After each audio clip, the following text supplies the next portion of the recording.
দুর্গাপূজার 2 দিন এবং সাথে সাপ্তাহিক আরও 2 দিন 4 দিন ছুটি শেষে একেবারে আবার কর্মচাঞ্চল্য ফিরে এসেছে সারা দেশে। ঢাকা শহরের সেই ব্যস্ত পরিবেশ, সেই যানজট, সেই ব্যস্ততা আবার দেখা দিয়েছে। সবাইকে শুভেচ্ছা জানাচ্ছি সংবাদপত্রে বাংলাদেশ অনুষ্ঠান থেকে। আমি রেজানুর রহমান। আমাদের আজকের অনুষ্ঠানে অতিথি হিসেবে উপস্থিত আছেন দৈনিক কালের কণ্ঠের সম্পাদক, জাতীয় প্রেস ক্লাবের সভাপতি কবি হাসান হাফিজ। স্বাগত আপনাকে অনুষ্ঠানে। অনেক ধন্যবাদ। বলছিলাম শুরুতেই যে শহরটা গত 4 দিন খুব নিশ্চিন্ত ছিল, একে অন্যরকম। আবার সেই 4 দিন পর আবার সেই পুরনো চেহারা, আবার সেই যানজট। আমরা হয়তো আলোচনা করব এটা নিয়ে, কিন্তু পত্রপত্রিকার শিরোনাম পড়ে শোনাই আপনাকে। প্রথম আলো, বিবিআইয়ের গবেষণা, খুনের 52% মামলায় সব আসামি খালাস। জুলাই সনদের বাস্তবায়ন, দলগুলোর সঙ্গে আজ আবার ঐকমত্য কমিশনের আলোচনা। দৈনিক কালের কণ্ঠ, রেকর্ড খেলাপিতে নাজুক ব্যাংক। তারেক রহমান দেশে ফিরে ঘোষণা করবেন প্রার্থী তালিকা। বড় পরিবর্তন আসছে প্রশাসনিক কাঠামোয়। দৈনিক যুগান্তর, 3,500 কোটি টাকা আত্মসাৎ, বেস্ট হোল্ডিংয়ের ভয়াবহ জালিয়াতি। মধ্য অক্টোবরে একক প্রার্থীরা পাবেন বিএনপির সবুজ সংকেত। দৈনিক সমকাল, সরকারি চাকরিতে অস্থিরতার মূলে 10ম গ্রেড। যুদ্ধ বন্ধের নির্দেশের পরও বোমা হামলা, ইসরায়েলের আগ্রাসন। দৈনিক ইত্তেফাক, বিশ্ব শিক্ষক দিবস আজ। বৈষম্যের শিকার 5 লাখ শিক্ষক। জুলাই সনদ বাস্তবায়ন পদ্ধতি, মতভিন্নতা কাটেনি, নিজ অবস্থানে অনড় দলগুলো। বাংলাদেশ প্রতিদিন, বিএনপির মনোনয়ন পাচ্ছেন কারা, ঐক্যের শেষ চেষ্টা কমিশনের। মানব জমিন, নিজামী হাজারীর অন্য খেলা। জুলাই আন্দোলনের হত্যা চেষ্টা, বাদী দেন 57 জনের নাম, আসামি হয়ে গেল 319। খবরের কাগজ, সাবেক রাঘব বোয়ালদের কর আদায়ে বিপাকে এনবিআর। আমার দেশ, ভারতীয় সহ 19 জনের তথ্য তলব দুদকের। দেশবিরোধী অপপ্রচারে আওয়ামী নারীরা। কালবেলা শিরোনাম, 50,000 টাকা খরচায় 1000 কোটির হাউজিং সাম্রাজ্য। আমাদের সময়ে বাংলাদেশ ভারত যাত্রীবাহী রেলে কাটেনি অস্থিরতা। দৈনিক সময়ের আলো, গণভোটে সমাধান খুঁজছে কমিশন। একসঙ্গে গাজার পথে ফ্লোরিডার সব জাহাজ। দৈনিক করতোয়া, বাংলাদেশ চীনের বন্ধুত্ব আরও দৃঢ় হয়েছে। ডক্টর ইউনূস, বাংলাদেশের সঙ্গে সম্পর্ককে বেশ গুরুত্ব দেয় চীন। Xi Jinping. বাড়ছে শিক্ষকদের প্রতি লাঞ্ছনা, আজ বিশ্ব শিক্ষক দিবস। আপনি শিরোনাম শুনলেন। এখন নির্বাচনের দিকে তো সবার চোখ। আজকে ঐকমত্য কমিশনের আবারও আলোচনা আছে এবং ধারণা করা হচ্ছে যে আজকে হয়তো কোনো সিদ্ধান্ত হতে পারে। পত্রপত্রিকার খবর এবং আলোচনা উঠছে গণভোটের, এবং এখানে গণভোটে সমাধান খুঁজছে কমিশন, এরকম শিরোনামও হয়েছে। আবার কেউ কেউ ঐক্যের সম্ভাবনা ক্ষীণও দেখছেন। আবার প্রশ্নও তোলা হয়েছে, যদি গণভোটে এটা তোলা হয় তাহলে বৈষম্য হয়তো আরও বাড়বে। এরকম খবরও বিভিন্ন পত্রিকায় এসছে। কি মনে হয় আপনার কাছে? সবচেয়ে ভালো ছিল কিন্তু নির্বাচিত সংসদের হাতেই যদি আমরা এটা তুলে দিতে পারতাম। কিন্তু আমরা এটা একটা ঘোড়ার আগে গাড়ি কেনার মতো অবস্থা। হ্যাঁ, সেটাই তো আশা করব আমরা যে সবারই একটা শুভ বুদ্ধির উদয় হবে এবং তারা প্রজ্ঞা, দূরদর্শিতা, আস্থা এবং পারস্পরিক শ্রদ্ধাশীলতার পরিচয় দিবে রাজনৈতিক দলগুলি। বড় ধরনের সংকট যেন তৈরি না হয়। নির্বাচন অতি আসন্ন এবং আপনি জানেন যে নির্বাচনকে ঘিরে অনেক ষড়যন্ত্র আছে, দেশের মধ্যে আছে, দেশের বাইরে আছে। এগুলি আরও হয়তো ঘনীভূত হবে। যাক, সেটা একটা শুকরিয়া। খুবই স্বস্তির সংবাদ যে শান্তিপূর্ণভাবে শারদীয় দুর্গোৎসব সম্পন্ন হয়েছে। কোনো আশঙ্কা করা হচ্ছিল যে কোনো অপ্রীতিকর, নানা ধরনের কথা বলা হয়েছে, সেটা কিন্তু খুবই ভালো। আপনি দেখেন ডাকসু নির্বাচন শান্তিপূর্ণভাবে হয়েছে। রেজাল্ট নিয়ে আমরা কোনো কথা বলতে চাই না, তো সব কিছু শান্তিপূর্ণভাবে হোক, এটাই হলো কথা। তাহলেই আমরা কিন্তু গণতন্ত্রের অনেক স্তর পার হতে হবে, চড়াই উতরাই অনেক আছে। ভোট হলেই যে গণতন্ত্র হয়ে যাবে তা না। তো আপনার যদি গণতান্ত্রিক সহিষ্ণুতা, পরমত সহিষ্ণুতার সংস্কৃতি আমরা গড়ে তুলতে না পারি, যদি অস্থিরতা, নৈরাজ্য, বিশৃঙ্খলা, হানাহানি, বিদ্বেষ, মব কালচার এগুলি যদি আমরা দূর করতে না পারি, যদি আমরা বিনিয়োগটা না করতে পারি, কর্মসংস্থান না করতে পারি, তাহলে তো সব কিছু অর্থহীন হয়ে যাবে। জুলাইয়ের যে রক্তপ্লাবী অভ্যুত্থান সেটা ব্যর্থ হয়ে যাবে। তো সবাইকে কিন্তু এটাকে ধরে রাখার জন্য, সংহত করার জন্য দায়িত্বশীল আচরণ করা উচিত, যেগুলির অভাব আমরা বিভিন্ন ক্ষেত্রে দেখতে পাচ্ছি। সেটা দুঃখজনক। সাধারণ মানুষ কোনোভাবে এটা প্রত্যাশা করে না। মাননীয় প্রধান উপদেষ্টা 3টি রাজনৈতিক দলের নেতৃবৃন্দকে নিয়ে গেলেন বিদেশে, এবং বাইরের দেশে আমরা বোঝানোর চেষ্টা করলাম, বা আমরা এজন্যই নিয়ে গেলাম যে আমরা সবাই একসাথেই আছি। বাস্তবতা কিন্তু বলে ফিরে আসার পর কি আমরা আসি একসাথে? এখন তো আপনি বললেন যে জুলাই ঐক্যমত্য কমিশনের কিন্তু এই যে জুলাই সনদ নিয়ে, তারপরে নানান কিছু নিয়ে, এগুলি কিন্তু এখনো দ্বিমত তাদের মধ্যে রয়ে গেছে। মানে সেগুলি আশা করি তারা যতটা সম্ভব গ্যাপটাকে কমিয়ে আনার চেষ্টা করবেন। আমরা আশাবাদী হতে চাই এবং তাদের উপরে আস্থা রাখতে চাই, রাজনৈতিক দলগুলির উপরে। সাধারণ মানুষ তো তাই চায়। সাধারণ মানুষের প্রত্যাশা খুব বেশি না, খুব বেশি, খুবই সামান্য। একটু শান্তিতে ঘুমানো, একটু দুমুঠো দ্রব্যমূল্য কাছের মধ্যে থাকুক, সহনীয় পর্যায়ে থাকা, একটু কর্মসংস্থান হওয়া, শিক্ষার ব্যবস্থা, স্বাস্থ্যের ব্যবস্থা, সেগুলি যেন ন্যূনতম একটা স্ট্যান্ডার্ড একটা হয়, সেটাই আমাদের লক্ষ্য। আর তো বড় আমরা আকাশচুম্বী কোনো আমাদের চাওয়া নেই।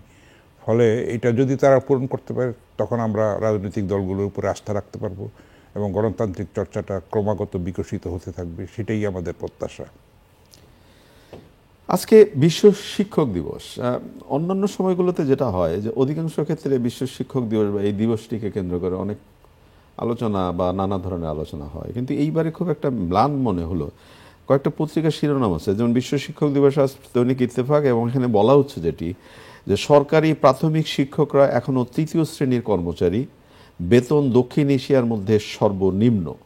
এই প্রসঙ্গটি তো আছে, কিন্তু আপনার কাছে আমার ছোট্ট করে প্রশ্ন, যে এই যে একটি পরিবর্তন, যুগান্তকারী পরিবর্তন ঘটলো দেশে, সব কিছু মিলিয়ে শিক্ষা প্রতিষ্ঠান এবং শিক্ষকদের প্রতি শিক্ষার্থীদের যে একটা কি বলবো, সংঘর্ষও বলবো, এইটা যে এক ধরনের শুরু হলো, এটার কি পরিসমাপ্তি হয়েছে? সেই শ্রদ্ধার জায়গাটা হয় নাই। শিক্ষকরা কিন্তু বৈষম্যের শিকার, এটার মধ্যে কোনো সন্দেহ নেই। আপনি শিক্ষা হচ্ছে জাতির মেরুদণ্ড, এবং শিক্ষকরা, এটা কি কথায় বলি আমরা? হ্যাঁ, কথাই বলি, কাজের মধ্যে সেটার প্রতিফলন আমাদের নাই। শিক্ষা খাতে বাজেট আমাদের অনেক কম, প্রত্যাশার চেয়ে অনেক কম। আপনার মেধাবীরা শিক্ষকতায় আসতে চায় না, কারণ হলো সেই সম্মানটা, মর্যাদাটা, আর্থিক নিশ্চয়তাটা নাই। ফলে আপনি আপনার সন্তানকে দীর্ঘ সময় আপনি স্কুলে রাখছেন, আপনার থেকেও বেশি দায়িত্ব কিন্তু শিক্ষকদের, তাদের নৈতিক শিক্ষাটা দেওয়া, তাদেরকে আলোকিত মানুষ হওয়ার জন্য, মানবিক মানুষ হওয়ার জন্য শিক্ষাটা দেওয়া। কিন্তু আমরা সেটা করতে পারছি না। উন্নত দেশে আপনি দেখবেন স্কুলে আপনি সন্তানকে দিয়ে আপনি নিশ্চিন্ত থাকতে পারেন, একদম নির্ভর, একদম, এবং মানে তারা সব কিছুর দায়িত্ব নেবে। শৃঙ্খলা বোধ গড়ে তোলা, নৈতিক মনোবল গড়ে তোলা, দৃঢ়তা, দেশপ্রেম, তারপরে চারিত্রিক বৈশিষ্ট্যগুলি, গুণাবলী অর্জনের জন্য যা যা করা দরকার, সেরকম শিক্ষক তো হতে হবে। কিন্তু মেধাবীরা শিক্ষায় আসছে না, শিক্ষা সংস্কার কমিশনও হয় নাই একটা, কিন্তু এটা খুবই অনেকে যেটা বলেন যে এটা খুব গুরুত্বপূর্ণ প্রসঙ্গ, যে শিক্ষার ক্ষেত্রেই তো সংস্কারটা হওয়া উচিত, দরকার ছিল সবার আগে, কিন্তু সেটা হয় নাই। এটা হয়তো নির্বাচিত সরকারে এই খাতে মনোযোগ দেবেন, আমরা আশা করব। শিক্ষকরাও মর্যাদা ফিরে পাবেন, তারা বৈষম্যের শিকার যেন না হন, এবং আকৃষ্ট করতে হবে মেধাবীদেরকে, যোগ্য যারা সন্তান, যারা সত্যিকারের জাতিটা গঠন করতে পারবেন, সেরকম মানুষকে যারা যেন আমরা আকৃষ্ট করতে পারি, তারা যেন উদ্বুদ্ধ হন এই পেশায় আসার জন্য, অনুপ্রাণিত হন, সেই রকম একটা তৈরি করতে হবে অবস্থা। শুধু আমলাতন্ত্রে গিয়ে মানে দাপট, প্রতিপত্তি, তারপরে দুর্নীতি, মানে ব্যতিক্রম আছে তাদের কথা আমি বলছি না, কিন্তু ঢালাওভাবে আপনি বলতে পারেন যে সেই এত দুর্নীতিগ্রস্ত হয়েছে আমলাতন্ত্র, তারা কিন্তু স্বৈরাচারের দোষরও হয়েছে। সেই কলঙ্ক থেকে তাদেরকে মুক্ত করতে হবে। তাদের নিজেদের দায়িত্ব সেইভাবে নেই, তাদের সেই দোষ স্খালনের একটা সময় এসছে। আমরা চাইব যে শিক্ষা খাতেও একটা আমরা উজ্জ্বল কিছু যেন ভবিষ্যতে দেখতে পাই। নির্বাচিত সরকার যারা আসবে, তাদের রাজনৈতিক ম্যানিফেস্টোতে, রাজনৈতিক দলগুলির, সেখানে শিক্ষার উপরে যথেষ্ট গুরুত্ব দেওয়া হবে।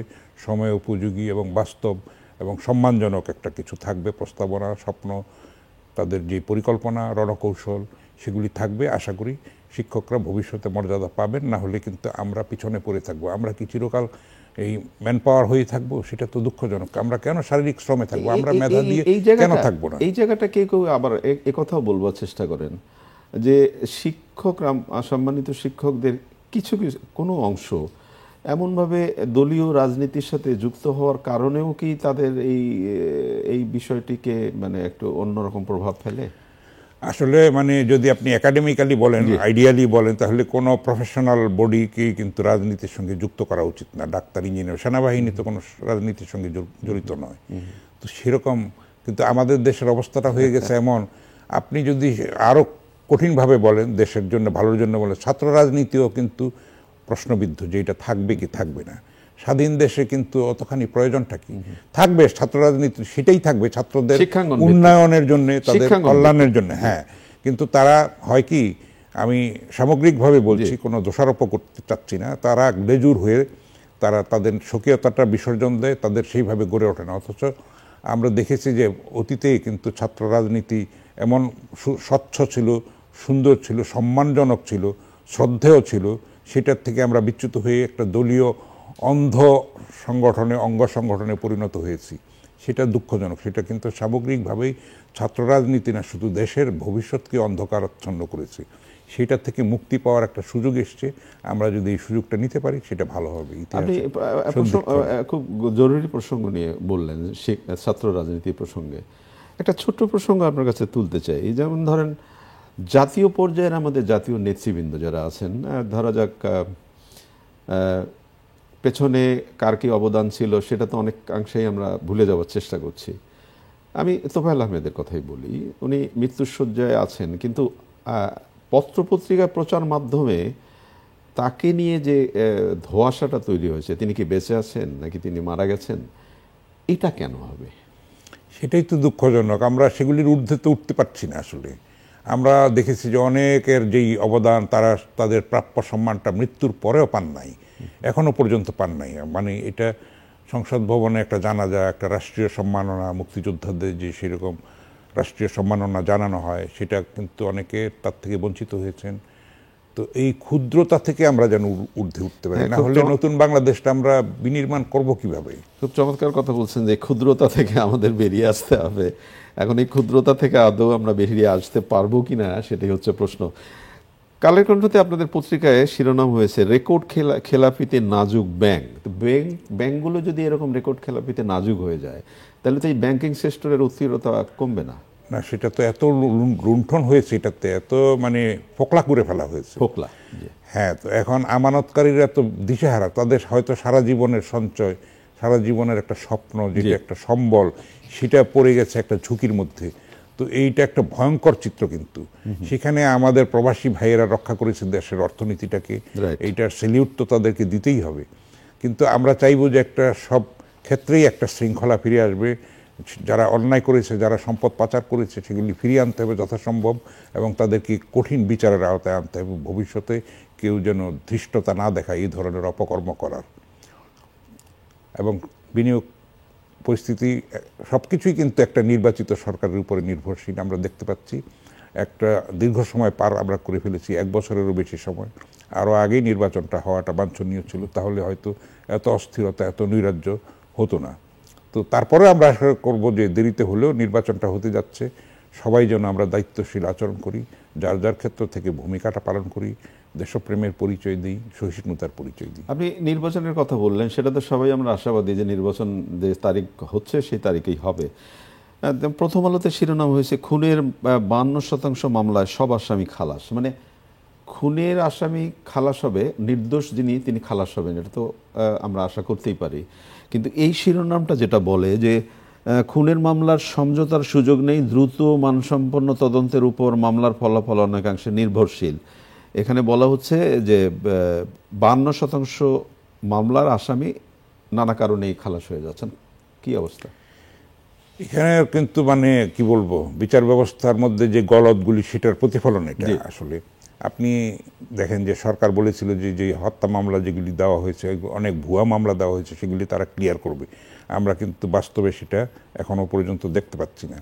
ফলে পুরা বিচার ব্যবস্থার মধ্যেই কিন্তু অনেক ত্রুটি, অনেক অসঙ্গতি, অনেক অন্যায়, অবিচার, অনাচার, বৈষম্য রয়ে গেছে। সেটার জন্যে কিন্তু আশা করব আমরা আস্তে আস্তে এগুলি ক্লিয়ার হবে, মানে বিচারগুলিও ঠিকমতো হবে, এবং স্বচ্ছ এবং ন্যায় বিচার যেন নিশ্চিত হয়, সেটার জন্য চেষ্টা করতে হবে।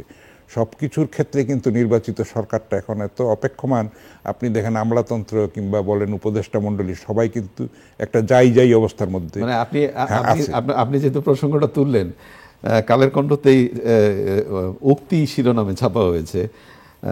নাহিদ ইসলামের বক্তব্য, আহ্বায়ক এনসিপি, উনি বলেছেন উপদেষ্টাদের অনেকে সেফ এক্সিট নিয়ে ভেবে রেখেছেন, রাজনৈতিক দলের সঙ্গে লিয়াজও করে রেখেছেন তারা। এর মানে কি? এটা হলো একটা আন্ডারস্ট্যান্ডিং করে রেখেছেন, একটা সসম্মান প্রস্থান যেন হয়। আচ্ছা, তো এটা নাহিদ ইসলামের কাছে তো সুনির্দিষ্ট তথ্য আছে, তিনি নিজে উপদেষ্টা ছিলেন এবং দায়িত্বপ্রাপ্ত মানুষ একজন। হ্যাঁ, তো দায়িত্বশীল উক্তি, এটা সত্যি কথা। আর আরেক উপদেষ্টা, তথ্য উপদেষ্টা মাহফুজ আলম তো বলেছেনই যে আমরা আছে নতুন সরকারের অপেক্ষায়, আমিও অপেক্ষায় আছি কখন নেমে যাব। তো সবার মধ্যে এখন কাজটা কিন্তু হচ্ছে না, ফলে যত তাড়াতাড়ি নির্বাচনটা সুন্দরভাবে হয়ে যাবে তত তাড়াতাড়ি মঙ্গল দেশের জন্য। এখন কোনো কাজ সব জায়গায় স্থবির হয়ে আছে। আপনি রাস্তাঘাট দেখেন এত বেহাল হয়ে আছে, 1 বছরের বেশি। যারা আওয়ামী মানে কি বলবো তোষণে যারা মানে তুষ্ট, তারা কিন্তু অনেকে টাকা পয়সা নিয়েও কিন্তু এখন পলাতক আছে, মানে ঠিকাদার পাওয়া যাচ্ছে না। আপনি রাস্তাঘাট হবে কি করে? সব জায়গায় কিন্তু একটা বিশৃঙ্খলা, সব জায়গায় কিন্তু প্রয়োজন নির্বাচনের। একটা নির্বাচিত সরকার এলে আমরা যেন জবাবদিহিতার মধ্যে তাদেরকে রাখতে পারি এবং আমরা প্রেশার দিতে পারি যে এই কাজটা করতে হবে, এই কাজটা। আগের মতো তো আর ডাবি নির্বাচন, রাতের নির্বাচন কিংবা বিনা প্রতিদ্বন্দ্বিতার নির্বাচন হবে না। এখন প্রত্যেককে যেতে হচ্ছে, ভোটারদের দোরগোড়ায় যেতে হচ্ছে, তাদেরকে কনভিন্স করতে হচ্ছে এবং সেই প্রতিশ্রুতি দিতে হচ্ছে এবং প্রতিশ্রুতি রক্ষার ব্যাপারে সচেতন থাকতে হচ্ছে। যদি ভুল ভ্রান্তি হয়, কথা খেলাপ হয়, তাহলে ভবিষ্যতে ভোট আর পাওয়া যাবে না। আচ্ছা, আপনি ভোটের কথা বললেন, একটা ছোট্ট নির্বাচন ক্রিকেট বোর্ডের, সেই ক্রিকেট বোর্ডের নির্বাচনকে ঘিরে যে ঘটনাটা ঘটলো বা ঘটতে যাচ্ছে, এই যে অবস্থাটা তৈরি হলো, তো এটা কি একটা অন্য ধরনের আশঙ্কা জায়গায়? এটাও খুবই বাঞ্ছনীয় ছিল না। আমরা দেখতে পাচ্ছি যে আমাদের মধ্যে আসলে সেরকম আমরা অনভ্যাসে মানে কি বলবো, আমাদের মধ্যে সেই গণতান্ত্রিক সংস্কৃতিটার চর্চাটাই কিন্তু এখনো অনুপস্থিত আছে। আমরা সেই জন্য প্রস্তুত হতে পারি নাই এখনো। সেই জন্যে আগের মতোই কিন্তু এইসব অনাচার, বৈষম্য, পক্ষপাত, তারপরে স্বজনপ্রীতি, দুর্নীতি, সেগুলি কিন্তু প্রতিফলিত হচ্ছে। তো আস্তে আস্তে ক্লিয়ার হবে, এটা রাতারাতি হবে না। এটাও দুঃখজনক, ক্রিকেট বোর্ডে যেরকম স্বচ্ছতার অভাব আমরা দেখতে পাচ্ছি, আমরা ন্যায্যতা সেখানে দেখতে পাচ্ছি না। সেখানে তামিম ইকবালও যেই সব কথা বলেছেন যে ক্রিকেট হেরে গেছে, তো এগুলি আমাদের কাছে অপ্রত্যাশিত এবং দুঃখজনক, অনভিপ্রেত এটা। তো আমরা আশা করব যে এই সব ক্ষেত্রেই কিন্তু আমরা শিক্ষিত মানুষরা যদি এরকম একটা দায়িত্বহীন কাজ করি, এরকম যদি আমরা কি বলবো মানে অন্যায় করি, তাহলে সেটা তো কোনোভাবে গ্রহণযোগ্য না। সাধারণ মানুষ তো আমাদের দিকে তাকিয়ে থাকে, আমাদেরকে শ্রদ্ধা করতে চায়। আমরা যদি সেই অশ্রদ্ধার কাজটা করি, সেটা তো নিজেকে অসম্মান করা হয় এবং এটা খুবই লজ্জার কথা, এটা কিন্তু খুবই দৈন্যের কথা। আমরা আশা করব যে আমরা শিক্ষিত মানুষের কাছ থেকে দায়িত্বশীল আচরণ পাবো এবং সঠিক একটা নেতৃত্ব আমরা পাবো, আমরা স্বচ্ছতা পাবো, ন্যায্যতা পাবো। কাঁচামরিচও আমাদের দেশে পত্রপত্রিকার শিরোনাম হয় এবং এই শিরোনামটি কিন্তু শুধু শিরোনাম না, কাঁচামরিচ শিরোনাম যখন হয় তখন কিন্তু নানা প্রসঙ্গ ওঠে যে দ্রব্যমূল্য কার সাজিতে কিভাবে এই দামগুলো বাড়ে। যদিও বলা হচ্ছে যে এই সময় বন্যা হয়েছে, কাঁচামরিচের আবাদ সেইভাবে হয় নাই, এই সময় এটা ঘটবেই। কিন্তু তার সাথে সাথে অন্যান্য যে অনুষঙ্গগুলো তৈরি হয়েছে বা কথা বলা হচ্ছে, কি বলবেন? আসলে মধ্যস্বত্ব ভোগীরাই তো কিন্তু লুটে নিচ্ছে সবকিছু। উৎপাদক পর্যায়ে কিন্তু চাষিরা পাচ্ছে না। কিন্তু আমরা এখনো পর্যন্ত এমন কোনো মেকানিজম গড়ে তুলতে পারি নাই, সেটা আমাদের ব্যর্থতাই, সামগ্রিকভাবে ব্যর্থতা, যে এটা কমিয়ে আনা মানুষের, তাইলে দুর্ভোগটা কমে। আপনি কাউরান বাজার থেকে আরেক জায়গায় যেতে যেতে কতখানি দাম বেড়ে যাচ্ছে, চাঁদাবাজি হচ্ছে, আগের থেকে বেশিভাবে হচ্ছে, এগুলি তো দুঃখজনক। তো এইটা কিন্তু করা সম্ভব যদি আমরা সত্যিকারের দেশপ্রেম এবং সদিচ্ছার পরিচয় দিই, আন্তরিকতার পরিচয় দিই, আমরা যদি নির্লোভ থাকতে পারি, আমরা যদি সঠিক নেতৃত্বটা দিতে পারি। সেটাই একেবারে শেষের দিকে আজকে তৃতীয় ওয়ানডে T20 আফগানিস্তানের সাথে বাংলাদেশের, দুটিতে জয় করেছে বাংলাদেশ। আজকে হলেই ধবল ধোলাই, কি মনে হয়? আমরা আশা করতে চাই, আমরা নারী ক্রিকেট দলেও কিন্তু ভালো করেছে, দুর্দান্ত। তো সবকিছুর মধ্যে কিন্তু আমরা আশার আলোটা জাগিয়ে রাখতে চাই। আমরা অনেক কঠিন পথ পাড়ি দিচ্ছি, একটা দুঃসময় পাড়ি দিচ্ছি, একটা মানে অর্থনৈতিক সংকটের মধ্যে দিয়ে আমরা যাচ্ছি, রাজনৈতিক সংকটের মধ্যেও দিয়ে যাচ্ছি। আশা করি সব কিছু স্থিতিশীল হবে। আমরা প্রজ্ঞা এবং স্থিতিশীলতার যে একটা কমিটমেন্ট, সেটা রাজনৈতিক দলগুলির কাছে চাইব।